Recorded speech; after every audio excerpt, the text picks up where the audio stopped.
um dos mais bonitos arredores de Lisboa é, sem dúvida nenhuma, Palmela. Fica perto, são 40 quilómetros e é, como sabem, uma vila histórica, uma vila que as pessoas só conhecem pelo seu castelo.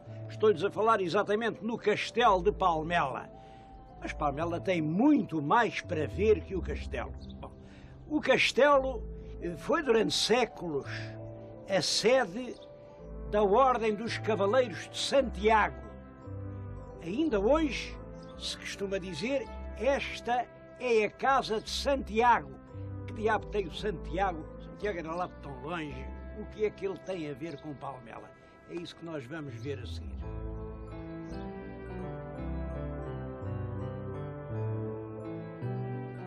Bom, pois aqui está ele, o Santiago, vai de espada em punho a perseguir os mouros. Olha, este mouro já morreu, aquele também. Bom, eu acho que os meus telespectadores já viram esta escultura noutro sítio. Foi em Santiago do Cacém. Isto é uma reprodução que puseram aqui para tapar o imenso vazio desta parede. É a parede de uma bela igreja, a Igreja de Santiago de Palmela. É um dos mais expressivos monumentos da arte gótica portuguesa dos meados do século XV. Quem fez isto foi o infante Dom João, filho del rei Dom João I. E vê-se que era um belíssimo templo. Simplesmente, quando veio a exclausturação, venderam os bens do clero, isto ficou sem portões, ficou ao abandono. Olhem, as paredes estavam todas revestidas de azulejo. A cada visitante roubou só um azulejinho, ou até só metade de um, levou para casa para lembrança. Essas coisas não valem nada, isso foi tudo para o lixo. E hoje as paredes são isto que vocês veem. Só lá no sítio mais alto, onde os ladrões não podiam chegar, é que estão as amostras da azulejaria. Quanto aqui é esta parede, esta não tinha azulejos. Esta tinha um retábulo com belíssimas pinturas sobre a vida do Santiago. Elas ainda se conhecem porque foram recolhidas a tempo, levaram-nas para Lisboa, estão no Museu das Janelas Verdes. Tenho pena que não voltem para aqui. O que estão a ver são fotografias dos belíssimos quadros da vida de Santiago que hoje estão nas Janelas Verdes em Lisboa. Eu acho que as coisas têm uma terra a que pertencem. A vida de Santiago é aqui que faz sentido. E aqui deixo o meu voto para que o mais cedo possível o retábulo da vida de Santiago, em belas tábuas quatrocentistas da época do infante Dom Henrique, voltem a este altar de onde nunca deviam ter saído.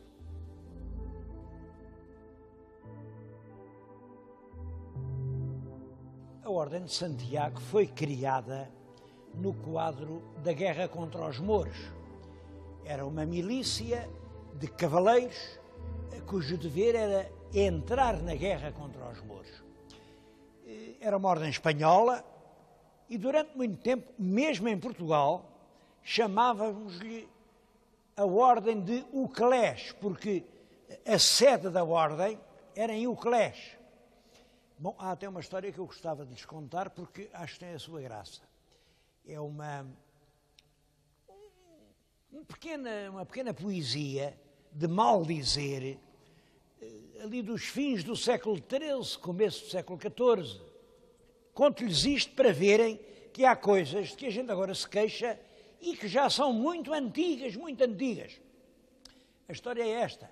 Havia um português, um tal Paio, o Paio das Más Artes, um tal Paio, que tinha ido estudar para a França.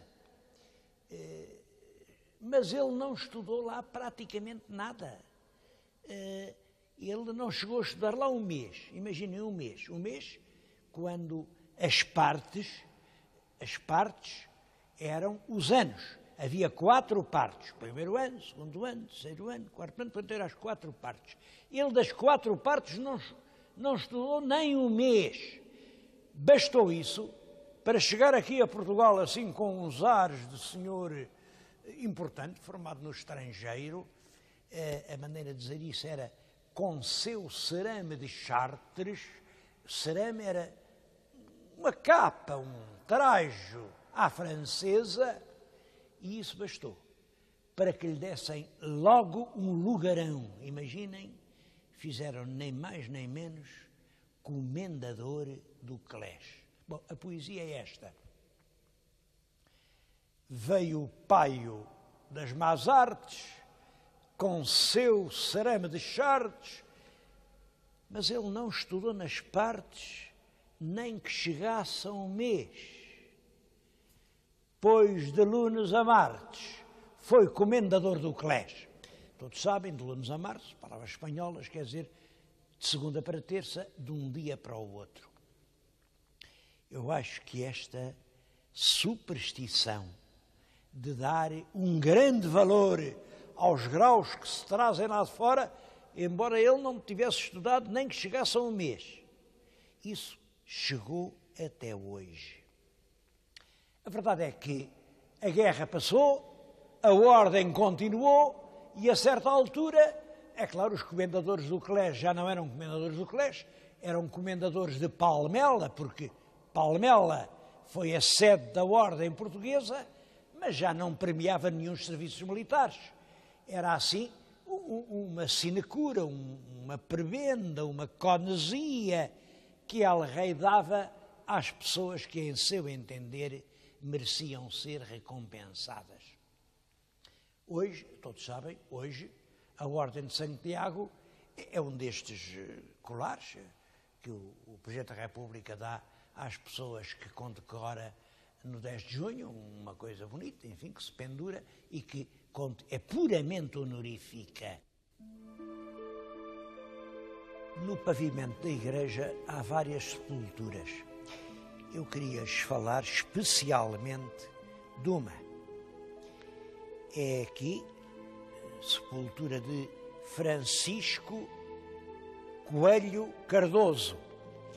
Se repararem as armas heráldicas, têm aqui os coelhos.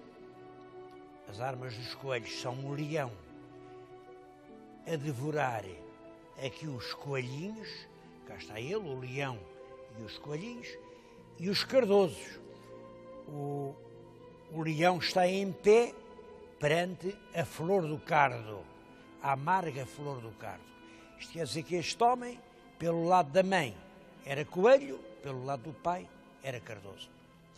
Mas não é por isso que eu lhe estou a falar no Francisco Coelho Cardoso. É que ele ali diz que é a sepultura dele e de Beatriz Gomes, sua mulher, e de todos os seus descendentes, que dentre ambos nascerem. Eu conheço muita pedra sepulcral que diz de todos os seus descendentes, pois naturalmente o descendente são os descendentes de nós. Mas ele teve o cuidado de escrever que dentre ambos nascerem, são os descendentes que nascerem deles dois. Porquê é que o homem fez isso? É uma história bonita, acho que é uma história bonita. Este homem, que teve um papel importante aqui na Ordem, diz aqui tudo o que ele fez muita coisa. Diz aqui que serviu o rei Dom João III e Dom Sebastião e Dom Henrique e foi o secretário de todos os capítulos. Tudo isto aqui está escrito. Bom, ele era casado em Setúbal com uma fidalga, uma senhora Melo, e depois enviuvou. E tinham lá em casa uma criada preta. Era costume, no século XVI, toda a gente tinha em casa uma criada preta. Bom, e o Francisco Coelho Cardoso, viúvo, a criada preta, se calhar era uma criada bonita, aquilo acabou em casamento. Ele casou com a criada preta, que era a Beatriz Gomes, e mandou fazer esta sepultura, e é por isso que põe ali que dentre ambos nasceram, porque o casamento fez escândalo. Então um fidalgo, um homem tão importante, vai casar com uma mulher preta. Casou e mandou fazer esta lousa sepulcral para todos os que dentre ambos nascerem filhos do pai branco e da mulher preta.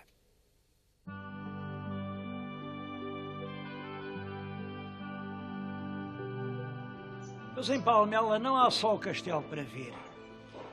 Estes arrabaldes de colinas verdes, esta vila castiça, genuína, parece conservada no tempo, tudo isto merece uma visita.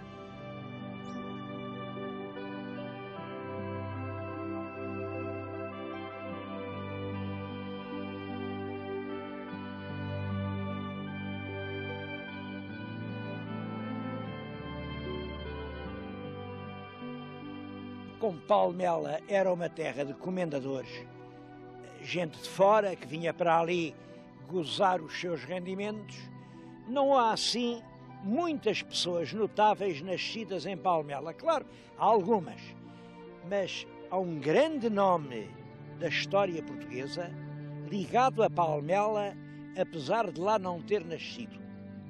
É o Duque de Palmela. Aliás, foi Conde de Palmela, Marquês de Palmela, Duque de Palmela. E foi ele que escolheu o título Duque, porque o rei queria fazer Duque do Faial, chegou a fazer, mas depois anulou e passou a ser Palmela. Ele queria ser de Palmela porque era aqui perto de Palmela que tinha um lindo palácio. É este que estão a ver na nossa frente. É uma frontaria de um paço de férias do século XVII. Há lá dentro uns azulejos que têm uma data, 1643, com a Batalha Naval. O palácio pode ter sido feito um pouco antes. Esta porta que tem na frente tem as armas do Duque de Palmela, tem a coroa dele e por baixo tem uma tarjeta que diz, é uma legenda italiana, mas uma legenda italiana tirada de um poeta e que tem este sentido: este é o verdadeiro lugar do repouso e da paz. Era aqui, nesta quinta, isto é a Quinta do Calhariz, é o Palácio dos Sousas do Calhariz. Era aqui que o Duque de Palmela vinha repousar quando estava cansado da sua vida de luta. Eu gostava de evocar essa figura e essa luta.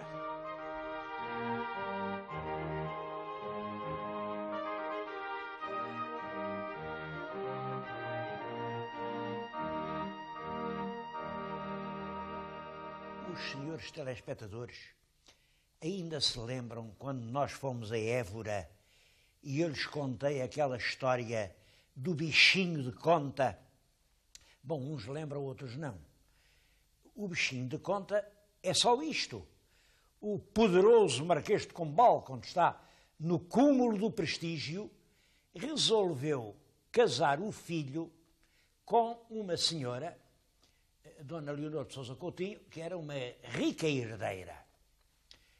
Só que essa menina já tinha namorado. O namorado era um belíssimo rapaz, Dom Alexandre de Sousa Holstein. O Holstein vinha do lado da mãe, e a mãe era uma princesa da Alemanha. E ele tinha herdado esse lar, assim, um rapagão enorme, loiro, muito bonito. E a rapariga queria casar com aquele namorado, que tinha nada mais natural. Só que o Marquês de Pombal entendeu: quem manda nisso sou eu. A menina casa não é lá com o tal namorado, casa é com o meu filho. E à força, casou-os. É claro que casou-os lá naquela cerimónia de vir o senhor arcebispo, passar a estola, estão casados perante Deus. O pior foi à noite. À noite, o filho do marquês bem tentou, porque a noiva enrolava-se sobre si própria, enrolava-se, e passou a noite, arraiou o dia e nada. E esta situação continuou no dia seguinte e no outro. Olhem, ao fim de 6 meses, todo o país estava a rir do filho do marquês. Foi o próprio marquês de Pombal, para acabar com esse desprestígio, mandou pedir ao Papa em Roma que anulasse o casamento. E foi o Pombal quem pôs a essa mulher o nome pelo qual ainda hoje é conhecida: o bichinho de conta. Porque só o bicho de conta se consegue enrolar assim. Eu acho que o Pombal foi um grande homem e acho que não houve nenhum português do seu tempo mais forte que o marquês. Mas houve uma portuguesa. Foi essa a quem hoje chamamos o bichinho de conta.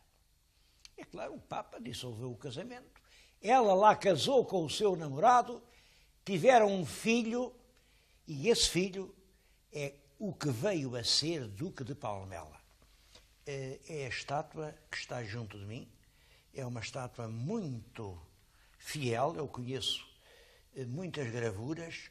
Isto revela exatamente esta expressão serena, atenta, inteligente, lúcida, do homem que foi o primeiro conde de Palmela, o primeiro marquês de Palmela, o primeiro duque de Palmela.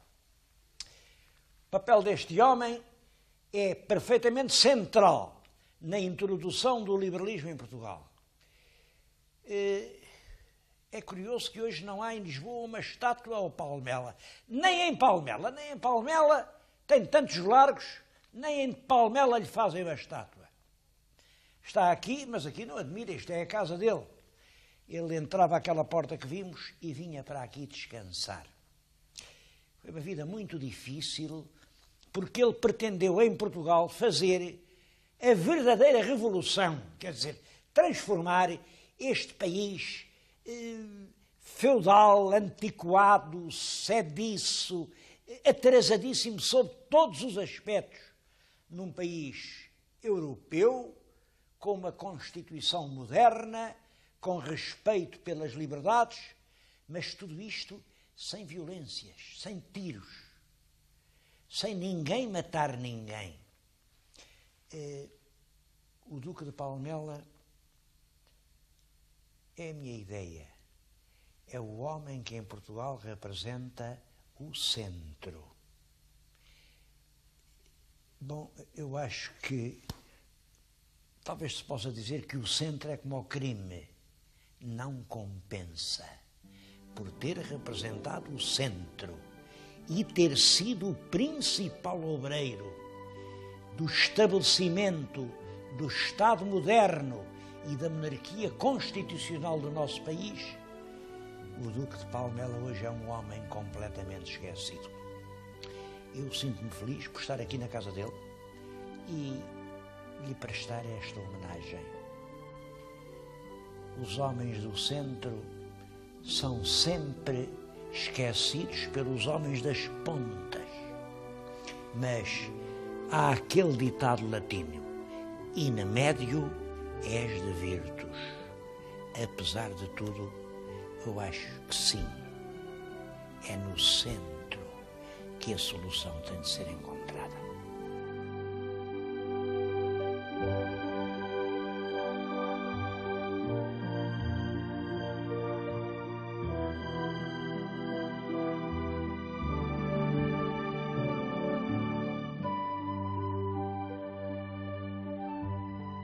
Como viram, é um verdadeiro museu que se encontra dentro destas paredes. Apesar disso, pouquíssimos portugueses conhecem este extraordinário monumento em que se evoca desde a época da Restauração todo o nosso século XVIII, todo o período combalino, todas as lutas liberais, isto é completamente desconhecido. Isto não está classificado como monumento nacional. E é evidente que isto é um monumento nacional. Isto não está classificado como monumento municipal. Isto não está classificado como imóvel de interesse público. Isto, à face da lei, é um puro pardieiro. Qualquer milionário americano pode chegar aqui, comprar, numerar as pedras 1, 2, 3, 4, 5, desmontar e pôr na América, porque isso é perfeitamente permitido à face das leis portuguesas. Que raio de leis que a gente tem. Por isso é que, como disse uma vez lá em cima, parece-me que a única lei que está a proteger o património é a lei da gravidade, que não deixa levar as coisas que são muito pesadas. Eu não sei qual vai ser o futuro deste Palácio do Calhariz. É realmente um paraíso às portas de Lisboa. Esta propriedade que a cerca ainda tem 1000 hectares. Aqui ainda se ouvem cantar os rocinóis. Não sei o que vai acontecer. Há muitas hipóteses. Pode-se fazer aí uma urbanização com prédios de 20 ou 30 andares. Podem ser aí bairros sociais. Pode-se fazer tudo. Bom, o meu voto, se eu tivesse voto, eu votava, apesar de tudo, como o primeiro Duque de Palmela. Este é o verdadeiro lugar do paraíso e da paz. Quando no mundo não houver mais lugares para a paz, a gente deixa de ter vontade de viver no mundo.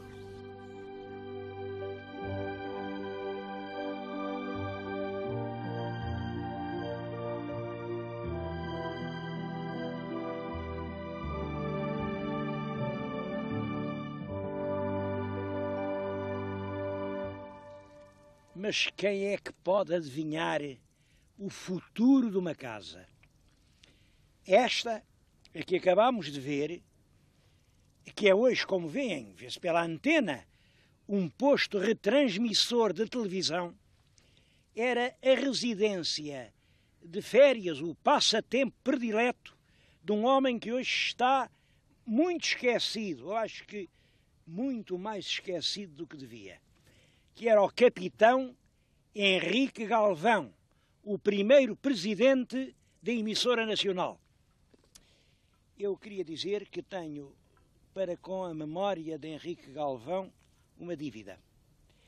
E aproveito este momento para a saldar, peço aos meus telespectadores que não me levem a mal, que eu às vezes envolva assim os horizontes das nossas memórias coletivas com os da minha própria memória. É porque isto, de certo modo, já faz parte da história. O episódio que lhes vou contar passou-se há 62 anos. A emissora nacional tinha começado a funcionar no dia 1 de agosto de 1935. Imaginem, nessa altura eu era um miúdo, andava de calções. Ouvi os programas davam assim umas coisas literárias e eu não gostava.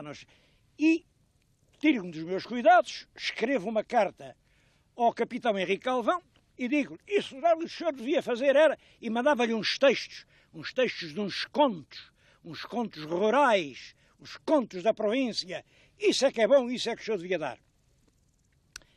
Pois bem, o presidente da emissora respondeu a essa carta de um desconhecido. E dizia, olha, eu li os contos que o senhor mandou, gostei, a emissora vai realmente dá-los, mas eu queria primeiro falar consigo. E marcou-me hora. Eu apareço, era no Quelhas, é claro, era um miúdo de 15 anos, ainda usava calções, e o capitão Galvão ficou assombrado. O quê? Mas não me diga, não foi o senhor que escreveu aquilo? Em suma, o capitão Galvão diz-me isto, muito bem, quanto aos contos. O diabo é que você ainda é muito novinho, ainda está a mudar de voz, percebe-se que não é um homem adulto. Eu não me importo de emitir os seus contos desde que sejam lidos por outra pessoa. Nós temos aí uns atores. Olha, está aí o Patrício Alves, você conhece? Eu sabia lá que era o Patrício Alves. Bom, era um velho ator. Dou os seus contos, mas vão ser lidos pelo Patrício Alves. Foi assim que no ano, foi ali por setembro ou outubro de 1935, que foi a minha estreia literária. Nessa altura dizia-se muito, como agora continua a dizer, lugar aos novos, é preciso fazer caminho aos novos. A minha dívida à memória do capitão Henrique da Mata Galvão é que ele não se limitava a dizer lugar aos novos. Era o primeiro a abrir de par em par as portas da sua emissora à gente nova que lhe aparecia. Eu acho que foi essa largueza de espírito do capitão Galvão que devo este grande ou pequeno futuro que tive na carreira literária.